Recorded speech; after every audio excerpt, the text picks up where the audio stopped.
చేసి ఈ పరిస్థితిని ఉద్రిక్తతను తగ్గించాలి పోలీసులని భావిస్తున్నప్పటికీ కూడా ఇక్కడ కార్యకర్తలు అయితే మాత్రం ఒక దశలో సహనం కోల్పోతున్న పరిస్థితి అయితే ఉంది. దీంతో ఇక్కడ ఉద్రిక్త పరిస్థితులు అయితే ఇంకా కొనసాగుతున్న దృశ్యాలను మనం చూడొచ్చు. ఇదే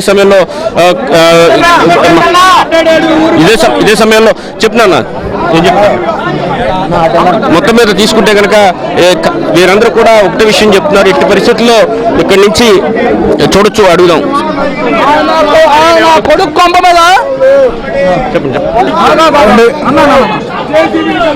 ఇవాళ అంబటి రాంబాబు ఆలియాస్ కాంబాబు ఆలియాస్ సంజన సుకన్య బాబు మాట్లాడిన మాటలు ఈరోజు యావత్ గుంటూరు నగరమే కాదు రాష్ట్ర వ్యాప్తంగా ప్రతి తెలుగుదేశం పార్టీ కార్యకర్తకి తెలుగుదేశం పార్టీ నాయకులకే కాకుండా సామాన్య ప్రజలకు కూడా. ఎందుకంటే ఈ రాష్ట్రాన్ని ఐటీ కంపెనీలు తీసుకొచ్చి కనీసం 30 లక్షల నుంచి 40 లక్షలు ఐటీ ఉద్యోగాలు అనే ఏకైక లక్ష్యంతో గౌరవ ముఖ్యమంత్రి వర్యులు నారా చంద్రబాబు నాయుడు గారు కానీ నారా లోకేష్ గారు కానీ మాట్లాడుతుంటే వాళ్ళని దూషించడం, వాళ్ళ కుటుంబాలను దూషిస్తారా? మరీ ముఖ్యంగా మన గుంటూరు నగరంలో కూడా పెమ్మసాని చంద్రశేఖర్ గారు అభివృద్ధి చేస్తుంటే ప్రతిరోజు ఏదో రకంగా ఆటంకంతో వాళ్ళు దూషించటం. ఏమయ్యా అంబటి రాంబాబు, నీకు సంస్కారం లేదా? ఈ రాష్ట్రం అభివృద్ధి చెందడం నీకు ఇష్టం లేదా?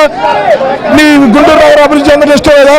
మీకు ఇంకోటి క్లియర్ తెలియని విషయం ఏంటంటే, మేము మొదటి నుంచి ఉన్న వ్యక్తులండి. దీంట్లో ఏం జరిగిందంటే ఇవాళ మా తెలుగుదేశం పార్టీ కార్యకర్తలైనా స్వచ్ఛందంగా వచ్చిన జనమైనా ఏం కోరుకున్నారంటే పెమ్మసాని చంద్రశేఖర్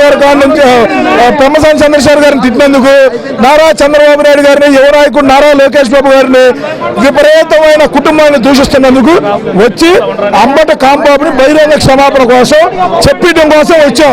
వస్తే అతను మొగళ్ళు అయితే రండి చూసుకుందామని ఇతను ఒక పెద్ద రౌడీ ఏనామారులో 50 మంది పిల్లల రౌడీలు పెట్టి ఇతను ఇష్టం వచ్చినట్టు ఇతను మాట్లాడి కార్యకర్తలు కాకుండా ఏదైతే సామాన్య జనం వచ్చారో అందరూ సహనం కోల్పోయే విధంగా చేసిన వ్యక్తి ఈ అంబటి కాంబాబు అలియా శాడిస్ట్ రాంబాబు.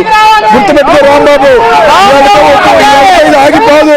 నువ్వు బహిరంగ క్షమాపణ చెప్పిన దాకా ఇవాళ కావచ్చు, రేపు కావచ్చు, చాటారెడ్డి కావచ్చు, నిన్ను వదిలిపెట్టే ప్రసక్తి లేదని తెలియజేస్తా ఉన్నా. మా ప్రధాన డిమాండ్ ఒకటే, అంబటి రాంబాబు అలియాస్ కాంబాబు బహిరంగ క్షమాపణ చెప్పాల్సిందే.